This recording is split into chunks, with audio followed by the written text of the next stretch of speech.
السلام علیکم۔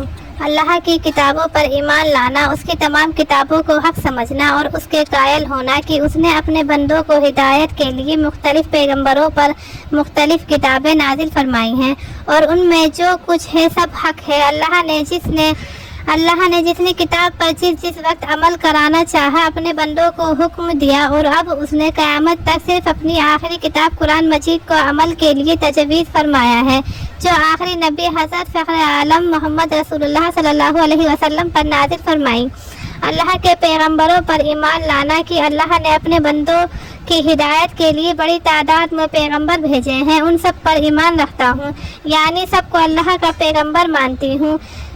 سب ہادی تھے، وہ ساری مخلوق سے افضل ہیں، ان کی ذرا سی گستاخی کرنا بھی کفر ہے۔ سب سے آخری میں اللہ نے حضرت محمد رسول اللہ صلی اللہ علیہ وسلم کو خاتم النبیین بنا کر بھیجا۔ وہ قیامت تک سارے عالم کے واسطے اللہ کے رسول ہیں، ان کا ماننا اور ان کے لائے ہوئے احکامات پر عمل کرنا فرض اور ضروری ہے، اور انہوں نے جو عقائد بتائے ہیں ان کا ماننا فرض ہے۔ ان کے بعد کوئی نبی نہیں ہو سکتا، جو محض ان کے بعد کسی کو نبی یا رسول مانے وہ اللہ تعالیٰ کی صریح ارشاد وَلَٰكِنَّ رَسُولَ اللَّهِ وَخَاتَمَ النَّبِيِّينَ کا منکر ہونے کی وجہ سے کافر ہے، خواہ اس کا نام مسلمانوں کے ناموں کی طرح ہو۔ آخر کے دن پر ایمان لانا، یعنی قیامت آنے اور مرنے کے بعد جی اٹھنے اور حساب کتاب، پل صراط، جنت اور جہنم اور وہ واقعات جن کا ذکر قرآن و حدیث میں خاص قیامت کے دن اور اس کے بعد کے حالات کے سلسلے میں آیا ہے، ان سب کو حق جاننا اور ماننا۔ تقدیر پر ایمان لانا، یعنی اس کو ماننا کہ اللہ جل شانہ نے کائنات عالم کے ہر بناؤ بگاڑ اور عدم وجود کے متعلق اندازے مقرر فرمائے ہیں کہ ایسا ہوگا، جس کے حق میں اللہ تعالیٰ نے جو بھی خیر و شر مقرر فرمائی ہے وہ ہو کر رہے گا۔ ان 6 چیزوں پر ایمان لانا، ان کے پیغمبروں کسی ریب اور شک کی سچے دل سے ماننا ایمان ہے۔ جتنے بھی عقائد اور اعمال ہیں وہ ان 6 میں آ جاتے ہیں۔ احسان کیا ہے؟ جب سائل نے دریافت کیا کہ احسان کیا ہے تو سید عالم صلی اللہ علیہ وسلم نے فرمایا کہ اللہ کی اس طرح عبادت کرو جیسے تم اس کو دیکھ رہے ہو۔ اگر یہ مرتبہ تم کو حاصل نہیں کہ تم کم از کم یہ سمجھ کر تو ضروری عبادت کرو کہ خدا مجھے دیکھ رہا ہے، ایسا تصور کرنے سے عبادت صحیح ادا ہوگی، اور عبادت کو برے دل سے سستی کے ساتھ ادا نہ کیا جائے گا۔ جیسے کوئی شخص اپنا مکان مزدوروں سے بنوائے اور خود سامنے کھڑے ہو کر کام کرائے تو مزدور معمار خوب دل لگا کر اچھی طرح کام کریں گے۔ سارے تصوف اور طریقت کا حاصل یہی ہے کہ احسان کی صفت پیدا ہو جائے۔ جن حضرات کو یہ صفت حاصل ہے ان کی خدمت میں رہ کر اور ان کی ہدایت کے موافق نفس کی تربیت کر کے یہ صفت حاصل ہو سکتی ہے۔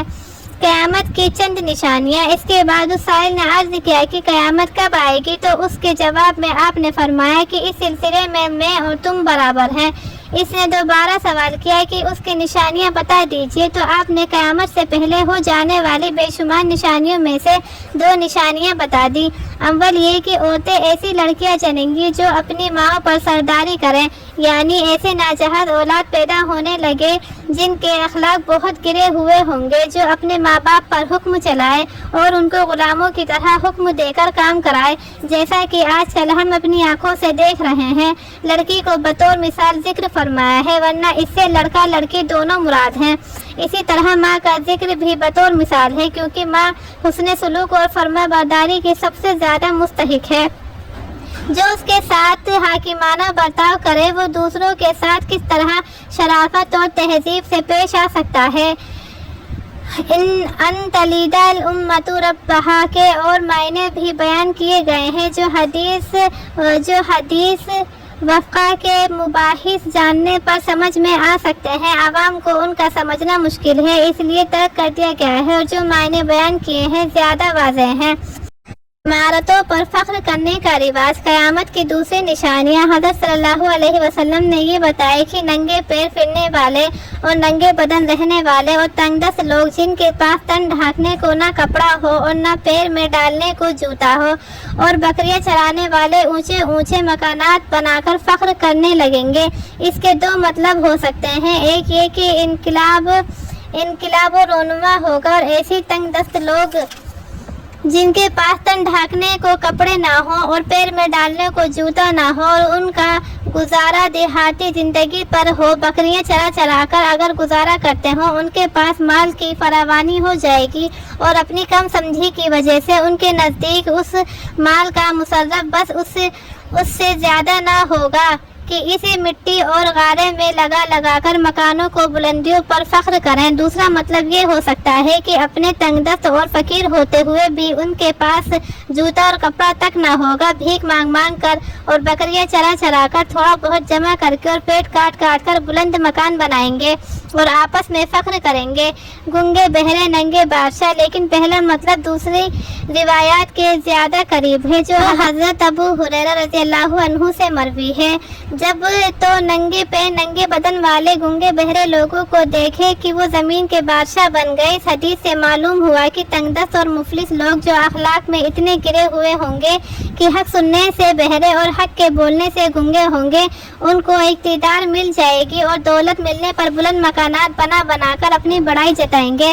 حضرت ابو ہریرہ رضی اللہ عنہ کی روایت میں یہ ہے کہ رسول اللہ صلی اللہ علیہ وسلم نے آخر میں فرمایا کہ قیامت کا علم انہی 5 چیزوں میں سے ہے جن کو اللہ کے سوا کوئی نہیں جانتا، جن کا ذکر سورہ لقمان کی آخری آیت میں ہے۔